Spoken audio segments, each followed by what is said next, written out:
Já que é crime, a gente ficou sabendo de um monte de negócios que já foram parar na justiça, né? E aí nós nos perguntamos, como é que a justiça está lidando com isso, né? Elas podem ser penalizadas, essas pessoas, as vítimas, de repente, né? Muita gente entra nesse negócio de ganhar dinheiro rápido e não tem ideia de que está cometendo um crime. Então nós convidamos aqui para conversar com a gente a doutora Mariane Mello, que é procuradora da República do Ministério Público Federal de Goiás, e ela faz parte de uma força-tarefa criada pela Justiça para investigar e combater as pirâmides financeiras. A estimativa é de que, somado todos os casos, mais de 1 milhão de pessoas tenham sido lesadas por essa história da pirâmide. Doutora, bom dia. Bom dia. Muito bem-vinda, obrigada por ter nos atendido aqui. Por favor, vamos entrar. Aquele lá, a senhora deve saber, meu louro. Bom dia, doutora. Bom dia, doutora. Eu tô apavorado com esse negócio dessa pirâmide aqui. Aqui, doutora, por favor. Que coisa, hein? Eu estava até me lembrando, por favor, eu estava até me lembrando de um caso que, nesse caso, inclusive, eu quase entrei nessa história, que era uma história que parecia que tinha um produto, que era o negócio do boi gordo.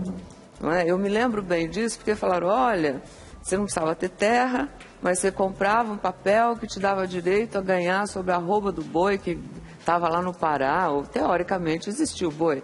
Mas eu, graças a Deus, não entrei, então era um ganho que você fica desconfiada do tamanho do negócio. O que virou, doutora? Eu soube que a senhora, inclusive, cuidou desse caso. Na verdade, eu sou do estado de Goiás, né? Então, nós temos 2 casos emblemáticos no estado de Goiás, que é o caso das fazendas reunidas Boi Gordo e também o caso da Avestruz Master. No caso da Boi Gordo, você comprava o bezerro e ele ficava na fazenda engordando por cerca de 18 meses e você depois revendia esse bezerro já adulto para a fazenda a uma taxa de rentabilidade de cerca de 10%. E ele atuou durante quase uma década, na época de 1980, nessa década de 1980, esse golpe, e deu um prejuízo de mais de 2,5 bilhões para a população que investiu. Porque o bezerro não existia? Não na proporção de que ele era vendido, né? Porque era uma pirâmide, era isso? Exatamente, era uma pirâmide. Na verdade, nesse caso era o que a gente chama de pirâmide Ponzi, né? A pessoa investia e o dinheiro do primeiro de Ponzi. Ponzi, que existem 2 tipos de pirâmides. A pirâmide pura, que é essa que você mostrou aqui em vídeo, e a pirâmide pura, ela envolve um produto isca, que é um produto que não é atraente comercialmente, mas ele é usado como isca. Na pirâmide Ponzi, que é o caso da avestruz, do caso do boi gordo, é uma pirâmide financeira. Você investe financeiramente um dinheiro... Você não recebe o produto, não recebe o produto. Quer dizer, o produto, teoricamente, está em algum... virtual. É um produto que está em algum lugar, mas você não o obtém. Você não é um copo que você compra e paga por ele, porque isso não é crime. Na verdade, toda pirâmide é crime. Não, mas quando eu compro um produto, é essa a diferença que eu queria entender. Quer dizer, se existe alguém vendendo um produto, não é? Vender produto não é crime, desde que ele seja lícito, obviamente não é crime. Está lá registrado o produto e tudo, vem alguém e me oferece um produto, eu compro o produto e não preciso chamar mais ninguém. Quer dizer, eu simplesmente pago por aquele produto que eu estou recebendo. E ponto. Isso não é uma pirâmide. Isso não é pirâmide. Na verdade, existem 2 maneiras. Nos Estados Unidos, essa venda, que a gente chama de venda direta, sem utilizar o espaço físico de uma loja, nos Estados Unidos hoje é uma tendência. 80% das vendas nos Estados Unidos hoje são feitas através do marketing multinível. Que ele pode se dar... Chama-se marketing multinível. Que ele pode se dar ou através da venda direta, em que o divulgador ele recebe tão somente pela venda do produto, que é o caso dessas vendas de catálogo, né, de produtos de cosméticos, perfumaria, que é muito comum aqui no Brasil, com essas revistinhas de cosméticos, você vende, e aí ele remunera tão somente pela venda, essa é a venda direta. E no marketing multinível, que é o que a gente chama de pirâmide do bem, porque ele é também uma pirâmide. Ele começa com um desenvolvimento muito rápido, o subgerente, os vendedores. Supervisor, os vendedores. E você ganha também no marketing multinível, que é a pirâmide do bem, você também é remunerado pela venda do produto, que é um produto viável comercialmente, e também por trazer para a base da pirâmide novos divulgadores. A diferença é que a gente brinca que é uma pirâmide do bem, é que ela começa com uma velocidade muito grande de crescimento e ela vai estacionando à medida que a base ela é finita. Mas se mantém. Só que ela se mantém, mesmo com um crescimento muito pequeno, a médio e longo prazo fica bem pequeno, porque a venda é a varejo fora da pirâmide. Quer dizer, o divulgador, ele é incentivado e treinado pela empresa que o contrata para vender para o comércio varejista e não para se retroalimentar dentro da pirâmide. Essa é válida. Essa é válida e nos Estados Unidos ela é extremamente comum, é uma tendência mundial, né? No Brasil agora que está chegando. Agora, eu como consumidor, quando é que eu devo perceber que eu estou entrando num golpe?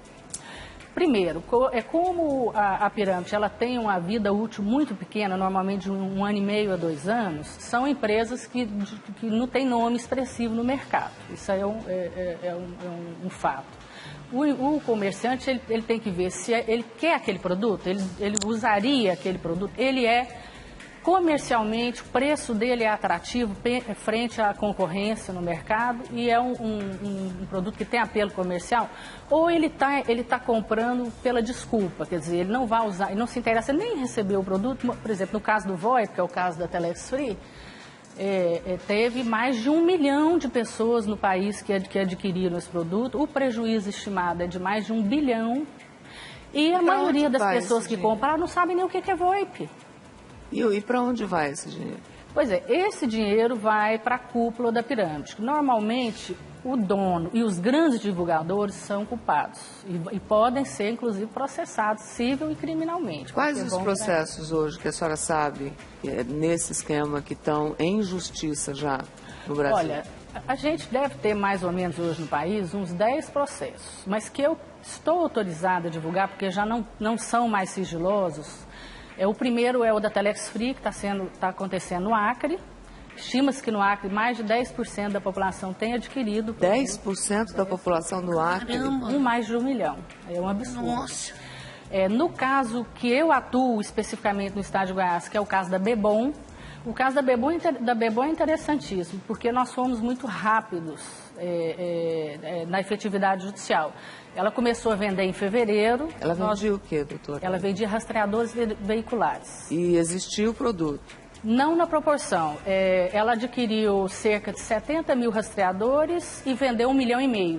Não tinha como entregar. Não tinha como entregar, exatamente. E 90% das pessoas que adquiriram também não estavam interessadas no rastreador. Essa é que é a verdade. Né? Estavam interessadas em trazer mais gente para comprar mais e ganhar dinheiro. Na capitalização. Quer dizer, se paga e não tem o produto.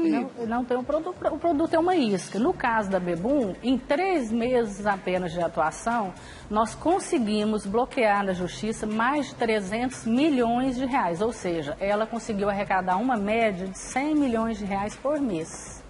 E por mais que o Ministério Público seja rápido e a Justiça também, nesse caso foi, a gente estima que consiga aí recuperar cerca de 70%.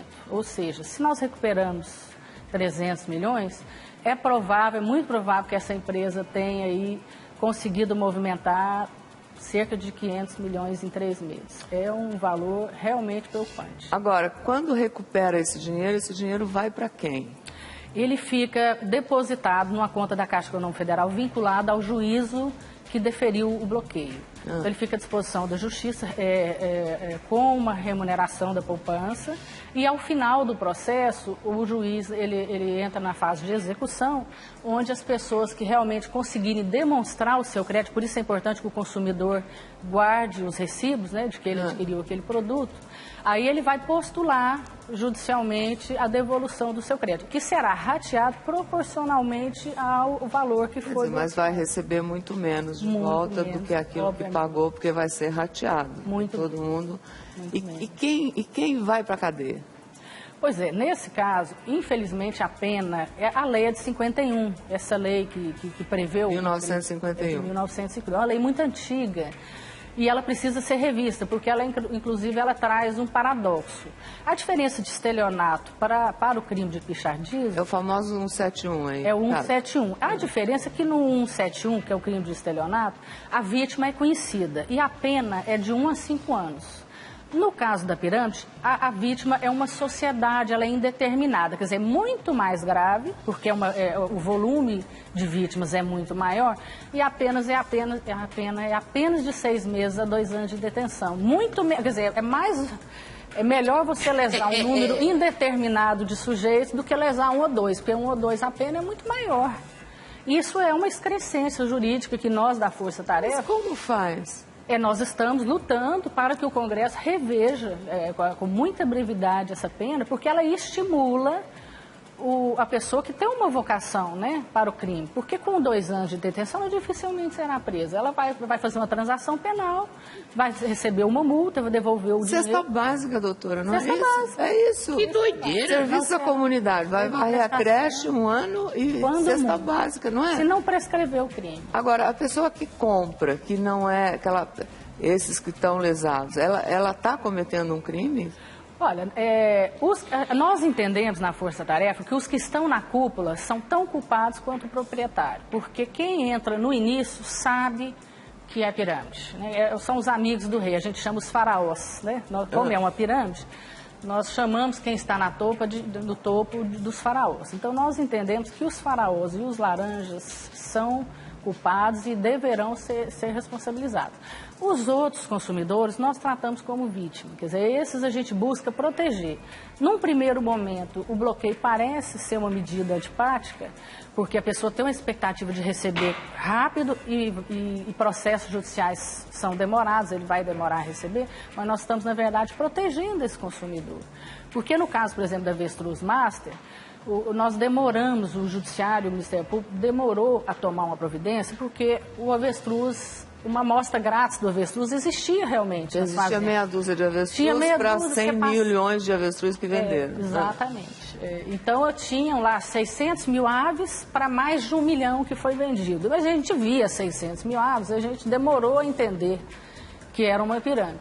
Então, quando realmente chegou a se tomar as medidas, o dinheiro que foi bloqueado mal deu para pagar as dívidas trabalhistas, ou seja, o prejuízo dos consumidores foi de 100%.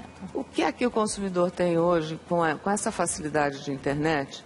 Eu acho que a senhora também deve receber, eu recebo, o Louro recebe, todo mundo, seja pelo smartphone, ou seja pelo e-mail convencional mesmo. Redes sociais também. Redes sociais, eles vendem aí uma lista de e-mails, você acaba entrando lá e você fica recebendo aquele negócio.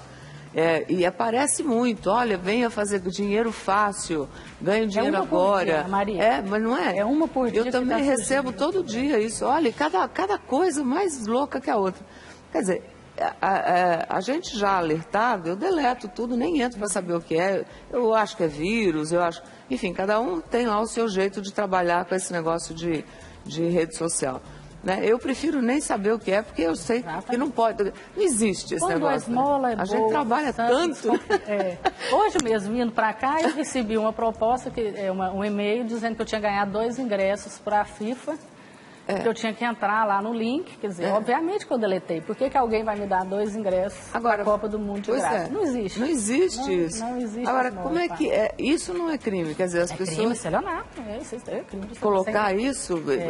E tem como saber quem é que está colocando isso? Quer dizer, isso já está sendo... Eu sei que não é da sua alçada. Na verdade, a Polícia Federal tem um trabalho de inteligência para, através do ID do computador, tentar localizar o responsável. Mas essas quadrilhas, normalmente, elas são muito espertas. Às vezes, o site é hospedado no exterior, para dificultar justamente a busca. Então, assim, a gente trabalha, a gente brinca o seguinte, a polícia é organizada, mas o crime é muito mais organizado. Então, a maior remédio para combater esse tipo de criminalidade é o que você está fazendo aqui. É a propaganda, quer dizer, denunciar funciona. É um esclarecimento ao consumidor dele desconfiar de tudo que é bom demais e que demanda pouco esforço. Na verdade, nos Estados Unidos, quando surgiu o marketing multinível de uma maneira muito forte, houve um boom de pirâmides. Mas como é um país que tem uma história de proteção ao consumidor muito consolidada e muito forte, hoje lá o volume de pirâmides é muito menor. E nós estamos construindo isso aqui. Quer dizer, é preciso que o governo federal invista muito em contra-propaganda, em campanhas de esclarecimento ao consumidor, para que o consumidor entenda, aprenda a desconfiar. Porque nós não vamos conseguir combater na velocidade dos nascedouros dessas novas pirâmides. Exatamente. Agora, se eu já tiver sido lesado, ou tiver alguém me oferecendo uma coisa que eu estou desconfiada, eu posso denunciar, e eu denuncio onde? Deve denunciar, tem vários sites, tem o Reclame Aqui, junto aos PROCONs dos municípios, dos estados, aos órgãos, delegacias de defesa do consumidor, a própria polícia, todo órgão de defesa do consumidor, um disque de denúncia, por exemplo, o próprio Ministério Público pode ser feito até de maneira anônima, se a pessoa não quiser aparecer. A própria rede social, ela também pode ser utilizada para denunciar essas pirâmides. A senhora recomenda? Recomendo que seja denunciado, que desconfie. Se a pessoa estiver pensando em investir, procure antes um órgão de defesa do consumidor, busque informações. Para saber quem é essa empresa, se realmente não está entrando numa furada e tudo mais. Exatamente. E para essas pessoas que defendem isso, que já estão ganhando, quer dizer, nesse processo, o que a senhora diria? Porque teve até movimentos aí de pessoas dizendo, olha, a gente está recebendo, então a gente quer continuar. E, na verdade, é um grupo muito fechado, eles migram. Depois que uma pirâmide ela é suspensa judicialmente, eles migram para outras pirâmides. Então, especialista em pirâmide. São especializados. Então é bandido. São bandidos. São bandidos. É mesmo. Especialista em pirâmide é bandido. Os grandes faraós estão na mira do Ministério Público, da Força Tarefa, e nós vamos investigar todos eles. Quer dizer, que fiquem atentos, porque nós vamos batalhar para que todos sejam processados. E a gente espera que essa Força Tarefa do Ministério Público consiga, junto ao governo federal, que a pena seja revista, não é? E recolocada no devido tamanho de tempos modernos e não de 1952. O tempo muda e eu acho que a Constituição e as leis também têm que olhar e acompanhar o tempo que se muda aí. Essa é a nossa esperança também, de uma lei que seja igual para todos. Conte com a gente, tá bom, doutora? Muito obrigada. Muito obrigado por ter vindo, adorei conhecer a senhora. E parabéns, com 23 anos a senhora se transformou em procuradora da República, muito jovem, né? Eu soube da sua história. E realmente é bonito a gente ver, né, uma mulher forte como a senhora aí, desde os 23 anos, defendendo aí o nosso país e o nosso povo. Tá? Muito obrigada. Eu que agradeço a oportunidade. Beijo ao povo de Goiás, tá bom? Muito obrigada.